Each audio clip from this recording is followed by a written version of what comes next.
Welcome to Session 1, Growing Permaculture of the 2022 International Permaculture Day event, put together by the Permaculture Education Institute. I'm Maura Gamble, your host, and before we begin, I want to let you know that you can find the Permaculture Education Institute links and the links of all our presenters in the show notes below. You can also find recordings of the other wonderful panels hosted on International Permaculture Day too, Permaculture Futures and Permaculture Regeneration. So let's dive in, and thanks to the hundreds who joined live, and welcome if you're tuning in here for the first time. Enjoy. I just want to introduce very briefly, because we only have 45 minutes for each of these sessions, so I don't want to talk for too long. It's my absolute delight to welcome here. I'll just sort of go around the circle from how I'm seeing it. So firstly, I'd like to welcome Hugh Richards. Hugh is, I don't even know how to describe you. You're just so sensational, Hugh. Hugh has a gardener. He's a gardener from Wales. There we go. He's a very kind, gentle gardener from Wales who kindly showed us around his garden when we were there pre-COVID time. But Hugh is a sensational YouTuber who started doing it when he was 12. And if you haven't seen it yet, check out the links that I shared in the emails, and I'll share again after when we share the recording. And also, educator, seed saver, permaculture advocate. Thank you so much for being here. We have Maya Raymond, my daughter, who is the founder with a group of people who I have noticed are here too. So hello to all of you. And Hannah Maloney from Nipaluna, Tasmania. Welcome. Hannah's from Good Life Permaculture, best-selling permaculture author, gardener, guest presenter on ABC Gardening Australia. And just I don't know if you've seen it, but all of the material she's been sending out lately on Instagram, great tips constantly, absolutely fantastic. So make sure that you follow her. And again, all of the links I've been sending out to everyone, so you'll be able to check that out. And Costa, who's kind of fussing around with his tech down the bottom, and I hope he's going to be able to get it sorted, is kind of the one that we expect to all have it sorted with the tech, Costa, I have to say. Yeah, well, I just found that for some reason the computer would not do video and audio, or at least audio. So I ran around and got my phone and I've just hooked it up. I'm just trying to get it into an angle that's not too scary. See you, so that's fabulous. I know scary for the audience. I know you're out and about. This is good. Thank you so much for jumping in. So Costa is the... Yeah, when my first book came out in 2019, it was a top grossing, so I beat Monty Don, so that was pretty cool.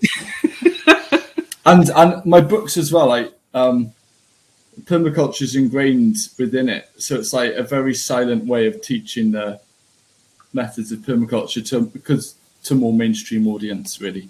Yeah, you've just done such an amazing job at doing that. So what I'd like to do is open it over to you. So maybe we could start with you, Hugh. And, this session is all about growing permaculture. So it's about thinking about how we apply permaculture in our life, in our communities, and how we can grow permaculture to really address what's going on in the world right now and how that's looking for you. And I know it looks for all of you quite different. So just quite a casual reflection on that too. And I know people will have questions too. And let's just bounce off each other here a bit too. So over to you, Hugh. Thank you.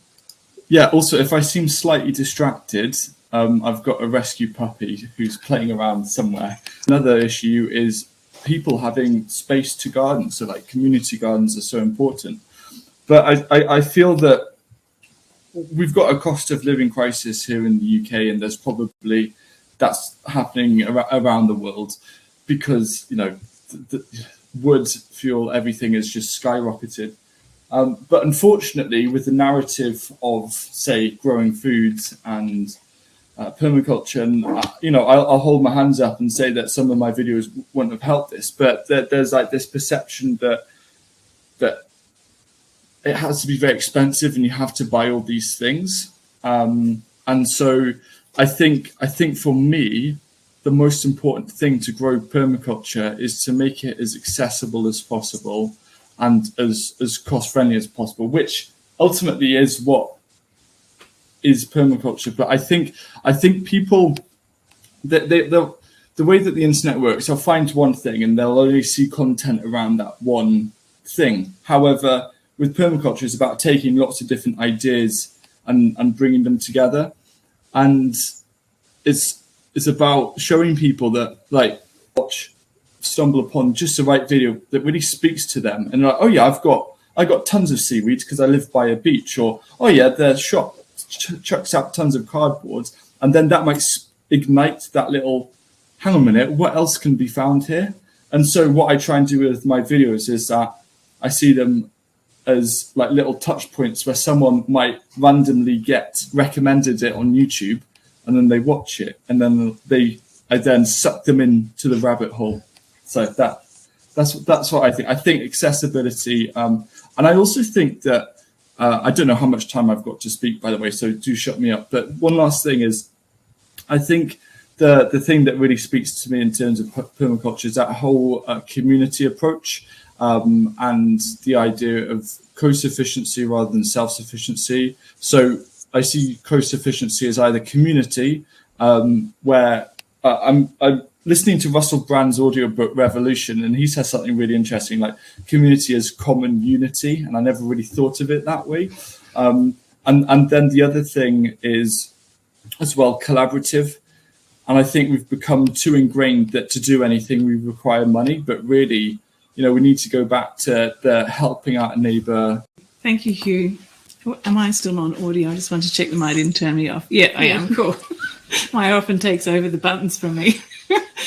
Thank you, Hugh. And, that whole kind of concept of really coming home was reminding me too of really wanting to acknowledge the traditional custodians of the land, which I'm seated on here today. I'm calling in from the land of the Gubbi Gubbi people and really want to pay my respects to elders, past, present and emerging.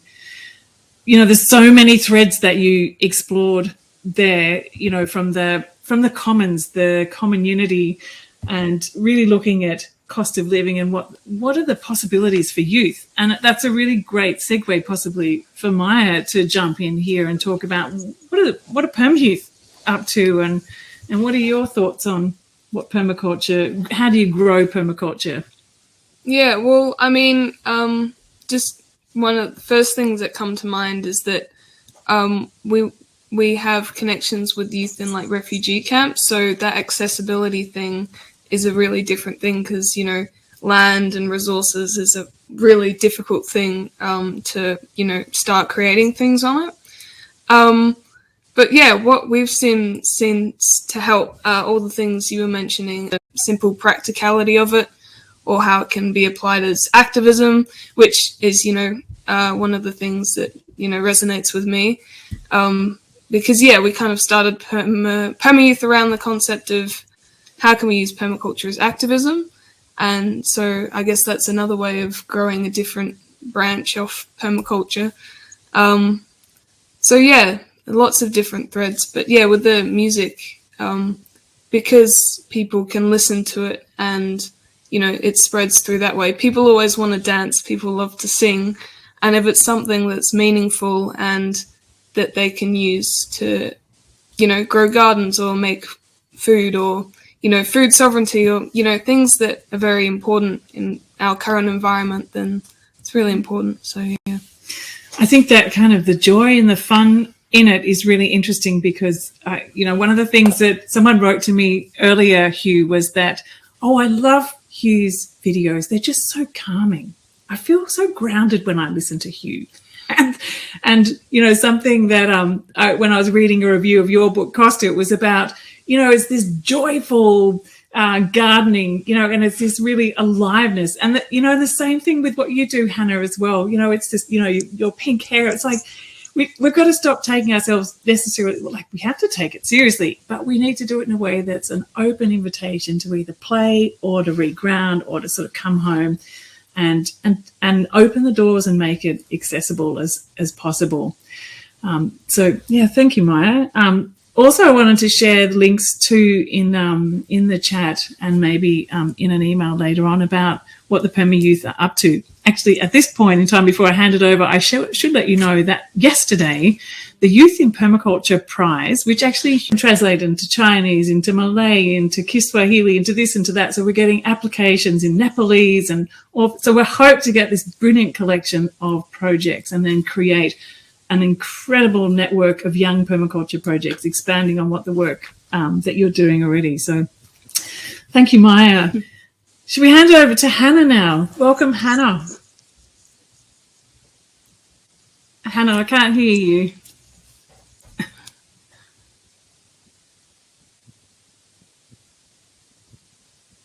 No. No, I can't hear you. Maybe, Costa, you should jump in while Hannah tries to get sorted with her audio. Yeah. So what does growing permaculture mean to you, Costa?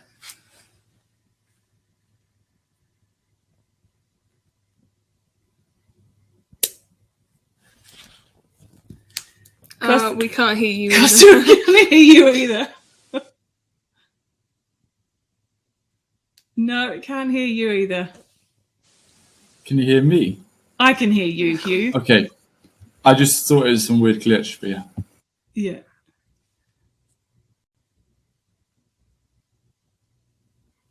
I wonder. No, can't hear you. Do you want to maybe go out, Hannah, and come back in, possibly? Yeah. So while they're doing that, and you've got to love the internet. It gives us the chance to connect globally, but at the same time, there's always going to be something like this going on. So there's lots of questions about glitching, but apart from that, has there any suggestions on how to grow permaculture from the garden into the workplace? You got any thoughts on that, Hugh, about how to take... And there was also one about schools, how to take permaculture to work and how to take... Try this tomato and then go, boom, mind explosion. That's how you get someone involved. The other thing for me is what second part of the question. What was the second part of the question? The first is growing in the workplace and in schools. Yeah, in schools it's really, really, really tricky because you almost need teachers on the inside who are very open to it.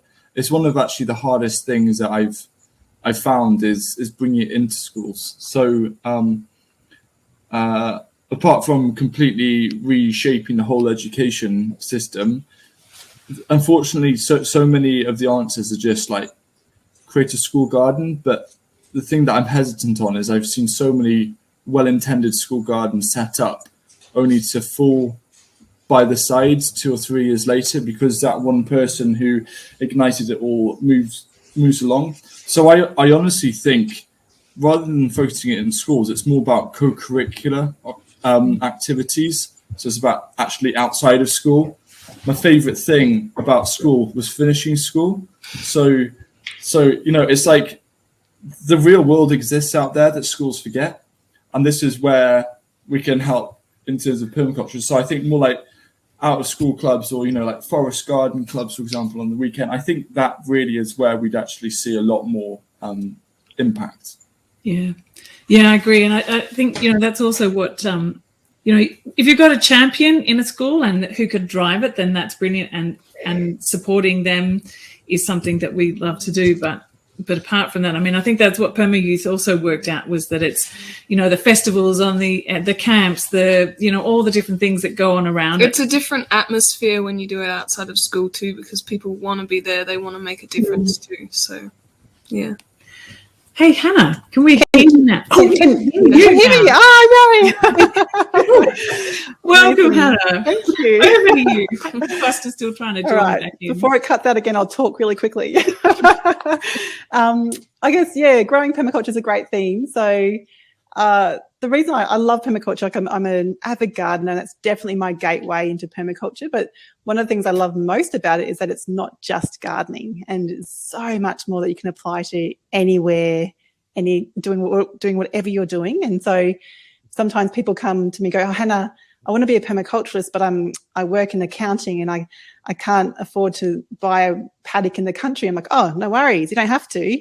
You can just be a permaculturalist accountant person because permaculture design framework can be applied to economics, culture and education, health and wellbeing, building, anything, and of course, landscape management. And I think that makes it so applicable to everybody, and that's its gold. And when it comes to activism and the times that we're living in, I really love looking at that design framework and thinking about how we can use it as a proactive form of activism and go, okay, look, there is a lot of challenges in the world right now, and we need to really be clear about what's happening and not shy away from those facts. And we need to really shift our energy to focus on the solutions because so many of them already exist. We just need to get behind them or join in or vote for them. And that's a little shout out to all Australians with our upcoming federal election, vote for climate safe policies. And all of that is just pure permaculture. It comes back to those ethics and design principles. And sometimes people go, why are you talking about politics for, Hannah? I'm like, well, why wouldn't you talk about politics if you're into permaculture? It's as important as how to plant your carrot seeds. But I did learn, eventually I learned that the more joy I can bring to the conversation and the more solutions, the more people are likely to engage and pick up the concepts and run with them. And then as a wonderful side product, I noticed that the more joy that I have in my own heart, the more capacity I have to give to other people. And what a wonderful thing. And I really, when we talk about growing permaculture, I think joy has to be a key ingredient, joy and love and all those things. And building relationships, like you mentioned that, I think is so important. Just the more relationship building, community building that we can, integrate into that organic gardening conversation or whatever it might be, the more resilient we are and the more safety nets we have as a community to hold us through this interesting chapter that we find ourselves in. And also, I just want to say, sometimes people say this is a scary time to be alive, and I get it, but also what an exciting time to be alive. Like, really think, we'll look back on this chapter, however long that chapter is, and just go, crikey, look how people really came together and really made stuff happen for good. And at the heart of that can be permaculture in terms of showcasing solutions and showcasing frameworks for action. And that's just so exciting. Yeah, cool. Yeah. Thank you so much, Hannah. And, so connecting that thread too with, there was some comments that were coming through that related, I think, to the conversation that was before around education and schools, and saying, actually, the Australian curriculum, it has so many possibilities for permaculture being connected all the way through it. And so even though it's hard to kind of get it started, if there are teachers who want to do it, they can kind of find a way to wedge that in. And I think it is, the amount of bureaucracy and paperwork involved. Teachers have it so hard. And I think the idea of them then trying to, that teachers want to provide for their kids, but they simply don't have the time. So I think the best ways, if we are trying to integrate it, is actually to create all of the resources, all of the teaching packs, lesson plans, etc. Because then you got to think about who's going to need to be passing this on, and it's almost like a spoon feeding thing. So that's just a little thought. Yeah, great. I actually had a conversation with this new centre that's being developed up and out of the University of Minnesota, which is kind of one of the main educational institutions in the world, teacher training places in the world. And they're running something called the Centre for Climate Literacy. And we're having a conversation about them wanting to front and centre permaculture within that and running programs for teachers around the world, and also exactly what you're saying, gathering together materials and also, sponsoring masterclass programs for teachers to be able to get a grip of this. So I'm really excited by that. I think that's fantastic. So it's eco-literacy, permaculture, climate literacy, all woven together and actually being sponsored by one of the world's leading educating universities in this. So it gives it clout, and the teachers will be able to jump on board. So pretty excited about that possibility. Costa, I think you look like you're on a stable link. I acknowledge that this country, particularly after yesterday with an incredible welcome to country that was shared by Uncle up here at the opening of a new community garden. It really infused me with that connection to country and connection to land, but connection to that narrative that's been here for so long through the elders past and present. And I've been listening to the narrative that the four of you have been threading. And from your start, Hugh, I picked up immediately on what you were saying. And I think when we talk about growing permaculture, the first thing you said was about those small bits, the videos that you're making. We're not planting. There's no use planting big mature trees because they don't grow like a seedling will grow, because that seedling knows its space and its place. And trying to put the whole story in front of people, even during these times of urgency, that's something we need to pull back on, because every one of those videos that you talk about, you just one message, that takeaway. What is it? And then people can take it, digest it, work with it. As you said, Maya, you followed on from that point, saying, you're working with children and with youth that don't even have a home. They may be in a camp. They don't have land. They may not have a space. What we need is that joy to say, well, there is space when you change that perception of space around you and where you are. And Hannah, you understand from the presentations that you make, from working more recently, not just in TV, but in all of your own videos, it's about making a message that people can disequilibrium that ripples out and sends, these waves across our bearings and our direction. And the fear and the despair and the confusion and the untruths and the fake news, these are all weapons. They're in a conflict narrative that undermines and debilitates. The confusion breeds inaction, which plays into the control and the consumption narrative. Whereas, we're verbs. Each and every one of you are verbs, doing people. In permaculture is about doing. And as you mentioned, Hannah, about activism, and Maya as well, action is activism personified. And it takes all these different shapes and forms. But the actions need the bearings and the direction and the clarity of the truth. And when we keep it simple, when we keep the narrative simple, we don't send people off like headless chooks, we spinning around in a mud pie. We actually give them a certainty. They can come to Hugh's videos. They can come to Insta's Hannahgram, Hannah's Instagram. Hannahgram, I love it. And Gardening Australia. I love those videos. I just want to say thank you to you, Costa and Hannah, for putting them on YouTube.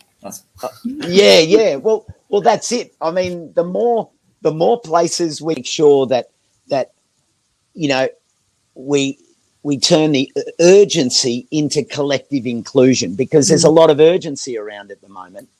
And if we use that as a chance to build that foundation through the things we do, then I think what we're doing is dragging people on board to get on the oars. And then when they're on the oars, we're moving and they're safe. And it's safety in regularity, it's safety in activity. And that activism is that verb thing. And that's kind of what, I'll just wrap that thought up there and say, the most active thing we can do is continue to drive the nurture narrative. That, I think, for this decade is so critical, the nurture. And when we have that as our verb, then I think the ripples will be inclusive. Mm-hmm. So we're kind of hearing love and joy and community, common unity, and connecting with people all around the world. And, I guess this is one of the things too that I've been really paying a lot of attention to lately, is trying to connect threads and reach out. So, there's this kind of permaculture world, but noticing that there are so many worlds that are talking about this regenerative approach, that are talking about, often it is simply by creating that space that you can have that chat about that the change happens. Not like you're going out and doing the change to somebody or to a community, that you create the spaces in which people come together and that change and that action happens. So I've been working on creating the bowl, or basket or the vessel of some sort where that can happen. Bain Marie. Oh, you don't want to cook it too hot. It's already kind of doing that. No, you just keep it simmering I'll keep it away simmer. there, nice and get warm, it. you know, and people scoop it out as they come past. But think bringing people in with food to start off with, because like you were saying, people love food, and so that starting point, it can be gardening, it can be holding a community feast. Yeah. I mean, I would go anywhere with free food, so that's a good start. So, and I know Hugh and lots in my garden. Yeah, you're bringing chefs. You're doing collaboration with chefs at the moment too. I've got. So I'm trying to scale up so much this year because I feel a sense of urgency in terms of everything. So we're a team of 5 now, and the first guy who came on is actually a professional chef. So we're trying to show, like, lots of people grow their foods, and then like, what on earth do I do with the kohlrabi? You know, so trying to show them lots of making the cooking side easy and accessible. But firstly, one thing I want to repeat what Costa said is confusion. Need time to understand their perspective, where they're coming from, because if we spend all of our time going, do this, do that, or try this, we run the risk of separating ourselves too far apart. And then people like, I don't know how on earth we can get there. And then they've got that like paradox of like, it's like a crippling feeling. So we need to listen so much to these different groups and communities and have a safe space for open discussion where there is no judgment. Yeah, I think it's a great point. Like, there is no such thing as us and them, which is what I think you're talking about, Hugh. It's just us. We're all in it together. I think some of us have more capacity, more privilege than other people, and I think with that comes more responsibility to create spaces, create conversations, you know, programs, whatever that might be, and to carry people with us, and you know, so that we to be really inclusive, as you mentioned in Costa, and to make sure we're having conversations which are for everybody, not just the few people who have the time and the luxury to have a crack at whatever that might be, because it doesn't work unless everybody benefits from it. So that's a really big thing I hold close with everything I try to do. Yeah, Thanks. It makes me think, Hannah, of the work and the time that I've spent on country in community. One of the things that strikes me is that necessity to just sit, and you just sit until the conversation gathers not just momentum, but it gathers everyone. And on that notion, let go and say, all we're doing is setting a direction, but we're not saying that that's the end game, because the end game is what the collective decides. And then if the collective is there together, then the strength in that is impenetrable because it's not just been held by one group or one side of an argument or one side of the community. It's like, no, everyone's in, and that capacity to be open and flexible to those ideas. I think we can grow that trait forever in our lives. We can never not learn that ability to let go of our position and allow fresh air in. Yeah. There's a really great question that might sort of also somewhat links a bit with this, is what is a way to explain permaculture to people, but, you know, I guess in a way that where you're listening to where people are, and how do you explain permaculture to people who've not heard it before without imposing it upon people? Like, how do you go about doing that? I think it's always good to start with some. Hi, Frida, my daughter. I think it's always good to start talking about permaculture, something that people can directly relate to, whether it be, you know, and it comes from the compost, you know, where people are thinking and trying to do things, and, you know, so yeah, I think just starting with things that are already in nature that people already know, but kind of just adding an extra bit of understanding onto that.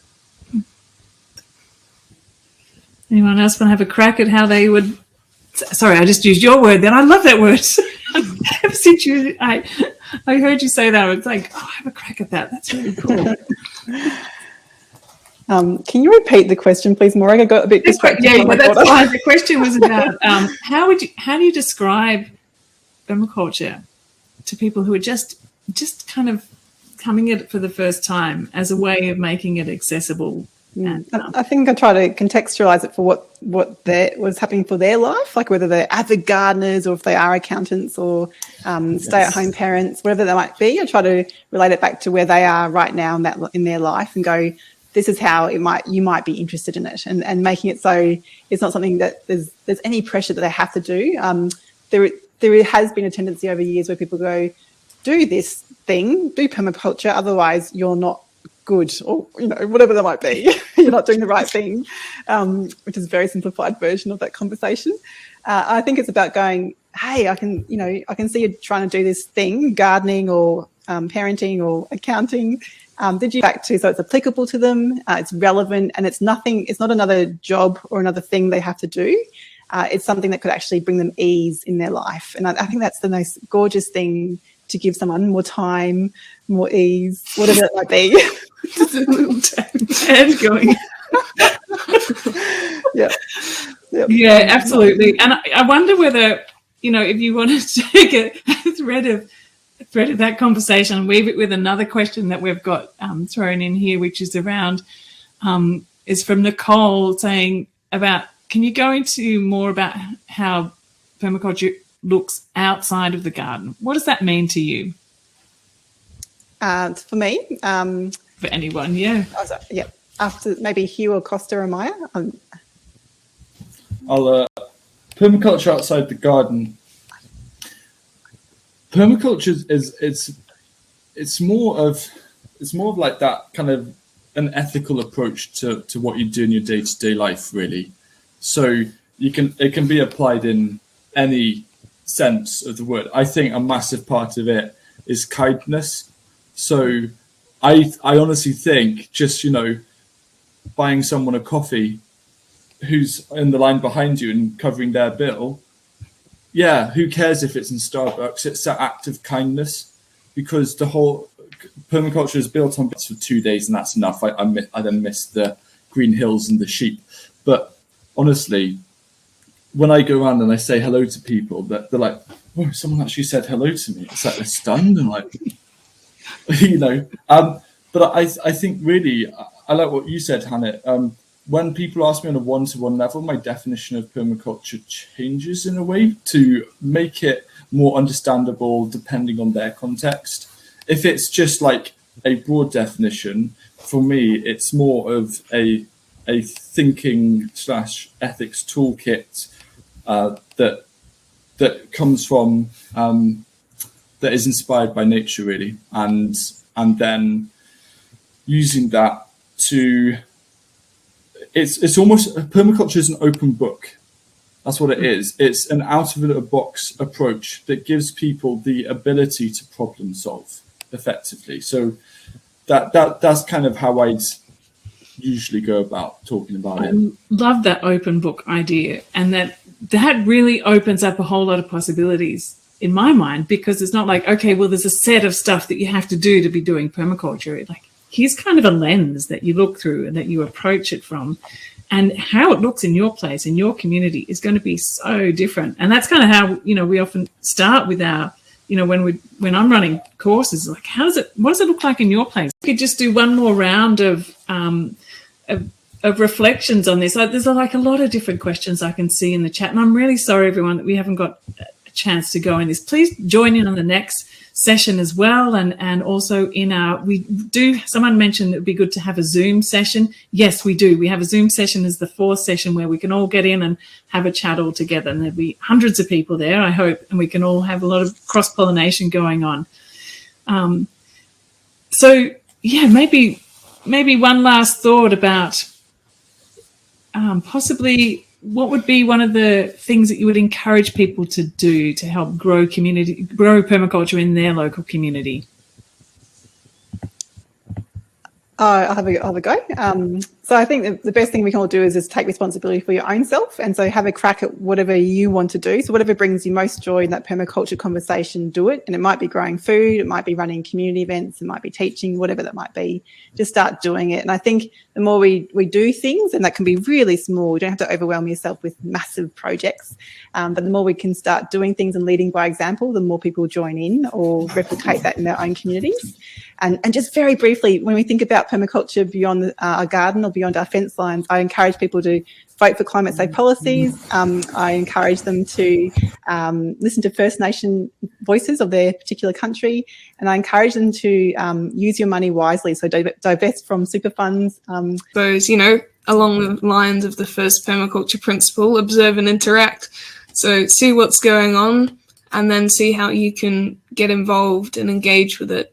But with the knowledge of what's going on, whether that be, having a look at the different links of permaculture. One of the things I love most about permaculture is that it links with so many things, whether it be, for example, donut economics. I don't know if you've heard of that, but that's like permaculture in economics. Filmmaking like Damon Gameau, his great films, literacy, systems thinking, warm data, there's all these amazing movements that all fit in together. So, just having a look around and seeing how you can kind of connect those up. What makes your heart sing, I suppose. Yeah. Go ahead, Hugh. Yep. I think all I'd say is looking at taking nature as a prime example. Nature's perfectly imperfect. So, never try and make everything that you do, especially on this journey, perfect, because there's no such thing, really. It's about doing enough and not setting yourself really high expectations. Someone told me a while ago, and I loved it. They said the secret to happiness is to set really low expectations, because most of the time you're going to get above that. So I think whenever you're doing any of these projects or you're on this journey, drop in Costa's link to his site as well, and also to Costa needs to do a final thought. Oh yes, I haven't forgotten. Thank you. Just making sure. Yeah. Go ahead, Costa. Oh no! Can't hear you. How's that? Oh yeah, perfect. Good. Well, thanks for those final thoughts. I did try and come at number 2, but you didn't hear me, and so everyone just kept coming. I thought I'll come in now, and then I ended up last. But that's all good. Look, I think one of the most valuable things I'm conscious of every day is that people are watching our actions, and we don't need to stand on a soapbox. We just need to have conviction, and by virtue of doing what we believe and doing what we love, that has a resonance and a cut through that sometimes and most of the time doesn't need words, because what will happen is people will ask the question, and if we get into the habit of creating the conversation and the narrative to inspire the question, well, then that gives the opportunity to brace and play a one-way street. And I think when we do that, you start to see those ripples and reflections come back. It's in the small things. I look at projects that inspire me and that I enjoy talking about, whether it's share waste, whether it's Farm It Forward, whether it's Farmer Incubator, whether it's the proliferation of edible garden trails. These are all ideas that started with 1 or 2 people, and then they rippled out and inspired 1 or 2 people across the way, across the lake, across the road, across the river, across the state. And then they start replicating and duplicating and using these modular ideas. And when we let go of owning anything, then we don't feel a loss. Mm-hmm. And as you said, I think it was Hannah, that when we let go of ego and when we let go of ownership, then there's the circular, and then we move into the circular economy reality where we're not linear. We're living on a circular planet, And you know, as Maya, you said, music, Hugh, food, Hannah, the collective, it's all circular. And when we look at these principles and these ideas as circular, all of a sudden we get embraced by it and it spins. And once we spin the momentum, across to that now. And Stacey just popped the link into the chat. If you haven't already, you can dive in over there and sign up as well. And look, I've just absolutely loved this time with you all and the reflections that you have about how we can grow permaculture. And it's really very simple, isn't it? It's about being really full of joy and love and kindness and paying attention and connecting to what's in front of us and to supporting things in a way like applying compost so that they can myceliate and ripple out, as you're saying. And it's like, it's this constant paying forward and sharing it out. This is the kind of thinking, the kind of action that we need in the world now for our own lives, for our communities, for the planet, for all life. So, please, with all of your heart, find the way that it makes your heart sing and really encourage you to go ahead and keep growing your permaculture in whatever way that looks for you. So thank you, everyone. It's been wonderful. Take care. So thank you so much for listening in. Feel free to leave a comment and continue the chat below. After this session in the live event, we hosted an hour-long permaculture pollination, a global permaculture networking space where people from around the world shared their ideas, questions and reflections. By request, we'll host more events like these and we'll let you know when the next one happens. Thanks so much for being here. Take care. All the best.